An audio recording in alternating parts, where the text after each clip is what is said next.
করব আপনাদের সামনে আর কি।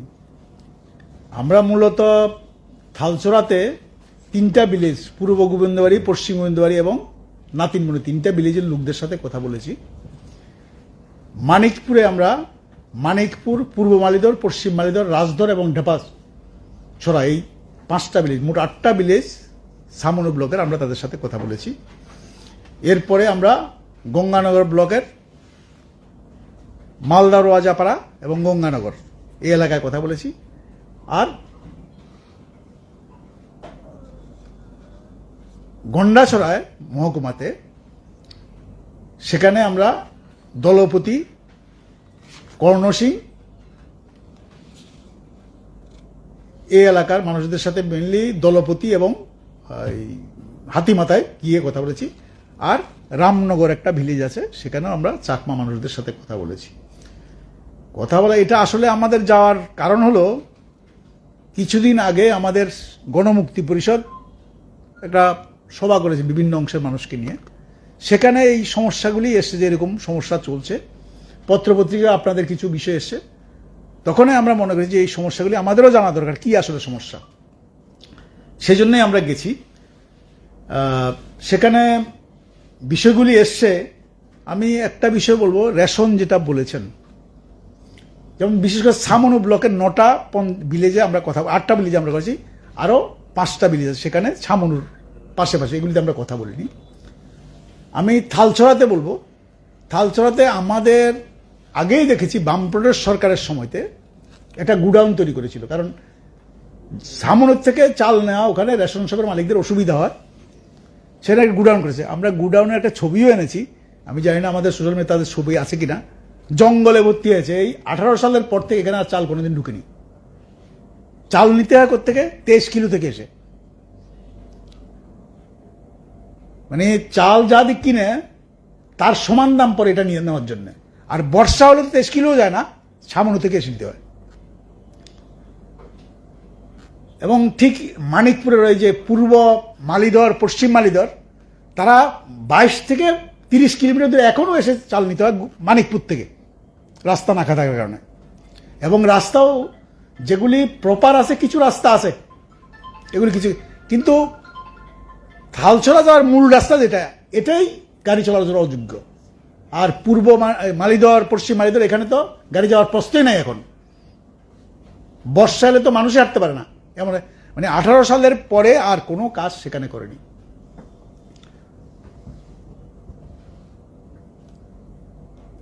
অর্থনৈতিক অবস্থা কোন জায়গায়, যেমন চিকিৎসা করতে হবে, একটু পয়সার দরকার, কারণ ওষুধ তো কিনতে পারে না, ওই হাসপাতালে পায় না, কিনতে হয়। তার রেশন কার্ড বন্ধ দিয়ে দিচ্ছে। আমরা যতগুলি ভিলেজে গেছি, সব ভিলেজে কম বেশি সেখানে রেশন কার্ড বন্ধ গেছে।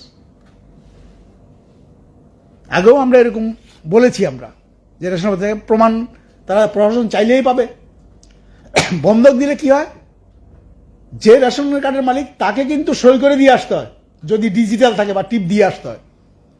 কিন্তু রেশনটা সে পায় না। রেশনটা যার কাছ থেকে বন্ধক দিয়েছে, 10,000 15,000 টাকা এনেছে, এই 10,000 15,000 যতদিনে না দিতে পারে ততদিন এই রেশনটা ওই রেশন মালিক পাবে না, যার কাছে বন্ধক সে পাবে। এরকম অবস্থা, রেশনটাও সে পায় না। কত দূর অবস্থা বলেন। আমরা মূলত আমি বলবো, যত ভিলেজে গেছি একটু মানুষের সাথে যোগাযোগ আছে, এরকম জায়গাগুলির থেকে বেশিরভাগ এক একটা ভিলেজ থেকে 50-60 জন রাজ্যের বাইরে, বেঙ্গালুর, হায়দ্রাবাদ, এখানে তারা কাজের সন্ধানে চলে গেছে, ওখানে কাজ করছে, বাড়িঘর নেই। কিছু আছে যারা আগরতলা বা এরকম কোনো জায়গাতেও কিছু কাজ করে, ওই দিনমজুরি বা ওই কি জানি জোগালের কাজ টাজ করে, কিছু আছে, কিন্তু বেশিরভাগ বাইরে। কত দূর অবস্থা মানুষের, এবং প্রতিদিন যাচ্ছে, বলছে প্রতিদিন পড়ছে, তাকে পাঠিয়ে দিতে হচ্ছে, কারো কারো দূষণ তাকে পাঠিয়ে দিচ্ছে। এরকম অর্থনৈতিক অবস্থা সেখানে সৃষ্টি হয়েছে। রাস্তাঘাট আমি বললাম, রাস্তাঘাট বাইরে আর কাজে। দ্বিতীয়ত যেটা না বললেই না, আমাদের সরকারের ধরেন এখন যারা সরকার আছেন, আগেও ছিলেন, তারা প্রচার করছেন যে দিল্লির সরকার যারা, তাদের নেতৃত্বে একটা উন্নয়ন, ত্রিপুরা যে আগে কিছু হয়নি, এখন তারা সব করছেন। আমি একটা উদাহরণ দেই, জলের ক্ষেত্রে তো খুব ভালো বলছেন তারা, পানীয় জল। যে কত 4 লাখ না কত বাড়িতে না 7 লাখ বাড়িতে ঘরে কানেকশন দিয়ে দিয়েছেন। আমি আপনাদের মাধ্যমে তাদেরকেও বলবো, আপনাদেরও বলবো, আপনারাও যদি যান দেখেন গিয়ে, টাকা কিন্তু আগের সরকারে যা পেত তার 10 গুণ টাকা পায় এই অটল জলধারা মিশনে, 8 গুণ টাকা 7 গুণ টাকা পায়। আমি দায়িত্ব নিয়ে বলছি। কি করেছে তারা? সারা ভারতবর্ষে ওই হর ঘরে নল জল দেবে, নলের মাধ্যমে জল দেবে, এটা একটা ঘোষণা তাদের আছে। আমাদের রাজ্য আছে, সমতলে গেলেও পাবেন। অনেক বাড়িতে লাইন আছে কিন্তু জল যায় না, জল নাই। উপজাতি এলাকায় যেখানে জলের সোর্সের কাছে ধরে নাই, কিছু জলের কোনো সোর্স নাই। আমাদের সময় আমরা ভালো করতে পারিনি, অনেক সময় দেখেছি আমরা ওই বান টান দিয়ে সেখানে চুয়ানো জল ব্যবহার করতাম, আমরা গাড়ি দিয়ে জল দিতাম, এরকম ছিল। এই জায়গায় তারা কোনো স্কিম করেনি। আপনার গোবিন্দ বাড়ি,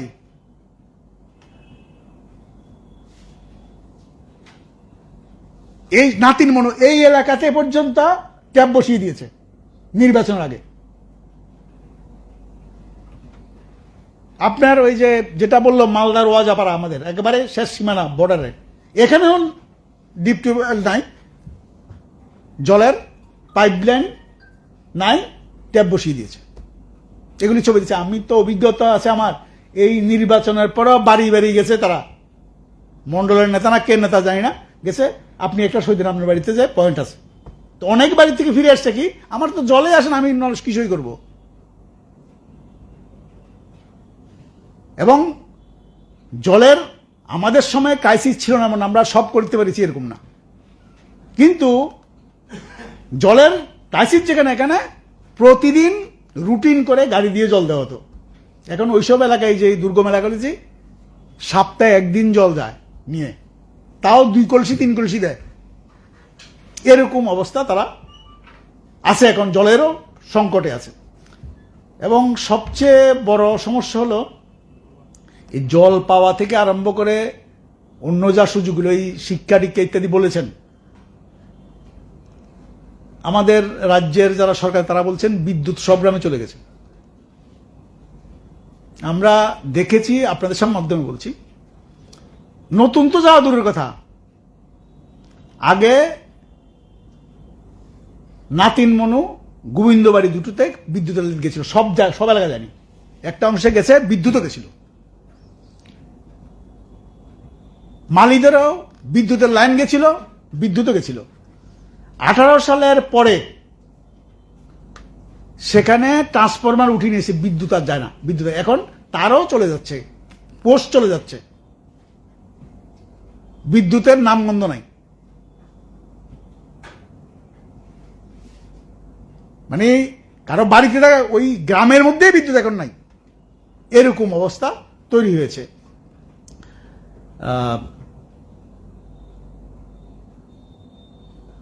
আমি যেটা বলবো আর কি, যে ধরেন সরকার তো আছে, আমরা বলেছি ওদের, আমরা ওখানে বলেছে, রাধাবাবু বলেছে, আমরা রাজনৈতিকভাবে কেউ সিপিআইএম এর নেতা, কেউ প্রাক্তন এমএলএ, প্রাক্তন বিরোধী, এইসব আমরা আলোচনা করিনি। আমরা একটাই বলেছি, আমরাও কথা বলবো, আমরাও চেষ্টা করব এগুলি যাতে মানুষ কিছু সমস্যাগুলি লাঘব হয়। সাথে সাথে মানুষের কাছেও আমরা আবেদন করছি, কে কন্দন করেন দরকার নাই, বরং তারা উল্টো বলেছে আমাদের কি, এমএলএ এমডিসি, এমএলএ যে দলের, সেই দলের লোকরাই নির্বাচন আগে বলেছে, আগেও বলেছে সব হয়ে যাবে, সব হয়ে গেছে। যারা এডিসি চালান তারাও সেরকম বলেছেন, 2 বছর হয়ে গেছে এডিসি। এখন ওখানে বলছে আমরা সরকারের, তারা প্রতিনিধি কেউ যায়টা কিনা বলছে না, কেউ আসে না, নির্বাচন আগে এসছে। তা আমরা বললাম এডিসি যারা চালা, বললাম তারা এসে 2-1 নেতা আছে, আমরা যদি যাই, গ্রামে নাই দূরে, বলে এখন তো সরকার টাকা দেন, আমরা এডিসি কি করব, দায়িত্ব খালাস, এরকম একটা অবস্থা। আমরা বিশেষ করে খাদ্যর যে অবস্থা চলছে, এরকম চলে। ধরেন আমি বলছি, আমার অভিজ্ঞতা হলো, ধরেন আমরা খালছড়া যখন বাজারে গেছি, বাজার বাদ ছিল, চাল কত বেড়েছে 35 টাকা আতপ চাল। আমরা ঘুরে পরের দিন যখন এই দলপতি গেছি হাতিমাতা, বলছে আজকে 40 টাকা চাল। আবার আমরা যখন চাকমা পাড়া গেলাম, রামনাথ বললো 39 টাকা আজকে বাজারে চাল।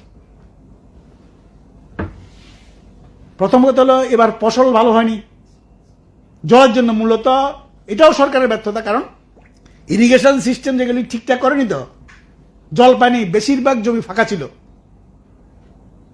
করতে পারেনি। দ্বিতীয়ত ওই এলাকার মধ্যে যেটা গতবারও জুম চাষের ক্ষেত্রে আমাদের রাজ্যে আমার জানা মতো হয় সরকারের ট্রাইবাল ওয়েলফেয়ার দপ্তর না হলে এডিসি প্রতি বছর জুম চাষের জন্য বাঁচার জন্য টাকা দিত, বীজ দিত। গত বছরও 1 পয়সাও এডিসিও দেয়নি, ট্রাইবাল ওয়েলফেয়ার দেয়নি। এই বছরও এখন পর্যন্ত এমনিতে খরা চলছে, বীজ লাগিয়েছে, কিছু উঠেছে, বৃষ্টি নাই, টিকবি না সন্দেহ, আবার কিছু উঠেইনি, কোন রকম সাহায্য নয়। জুমের এরিয়াও তো কমে যাচ্ছে, আগেও কমেছে, এবারও কমবে, আরো খাদ্য সংকট। সুতরাং এই সময়ে যদি সরকার ভূমিকা না নেয় তাহলে কি হবে? আমরা ওনাদের বলেছি এলাকার মানুষকে, সমস্যা তো এলাকার, স্কুল চলানো এটা এলাকার সব মানুষ। মথা কি বিজেপির সমর্থক বা সিপিএম এর সময়, এটার প্রশ্ন নাই তো। এখানে ছেলে মেয়েরা পড়ে, বিদ্যুৎ পায় না, সব অংশের মানুষ পায় না, জল পায় না, সব অংশের মানুষ পায় না, রেশন দূরে থেকে আনতে হয়। মথা বা বিজেপি হলে কাছের থেকে দিয়ে দেয়, এরকম তো না। আপনারা সবাই মিলে কথা বলেন, ঝগড়া না, প্রতিবাদ দরকার নাই, শুধু দাবিটা কথা বলেন প্রশাসনের সাথে, যাতে এই সমস্যাগুলি সমাধানের ব্যবস্থা করে। এই আবেদন রেখেছি আমরা, এবং আমরা বলবো আমার প্রতিনিধির তরফ থেকে আমরা তাদের এটা বলেছি, আমরা যদি আপনারা মনে করেন আমাদের থাকা দরকার আছে, আমরাও সেই দাবি করার ক্ষেত্রে আপনাদের সাথে থাকব। এই দায়িত্ব আমরাও নিয়েছি তাদের থেকে। এবং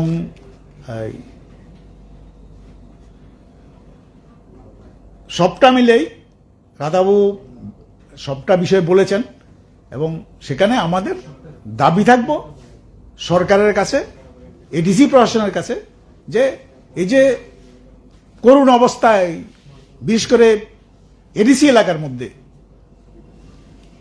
যেগুলি একসময় রাজ্যে দুর্গম বলে কথাটা উঠিয়ে দেওয়া হয়েছিল, প্রায় সব জায়গাতে যাওয়া যেত গাড়ি করে, আজকে সেই জায়গাগুলিতে যাওয়া যায় না। ওই যে একটা বলেছে, ধরেন এই যে মালদাপাড়া বলছি, মালদাপাড়ার বাজার করে আমবাসায়, আমবাসা থেকে 30 কিলোমিটার দূরে।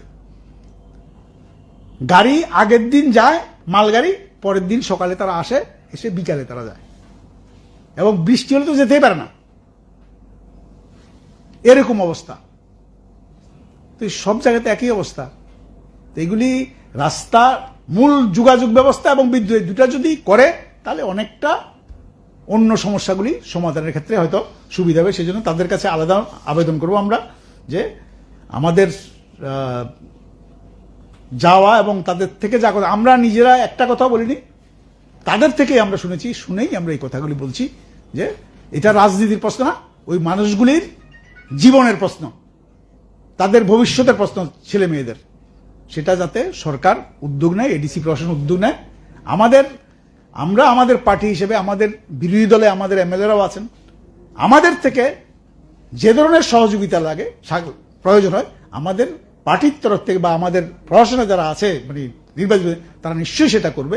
এই দায়িত্ব আমরা নিতে পারি। তো এই সবাইকে ধন্যবাদ। যদি কিছু থাকে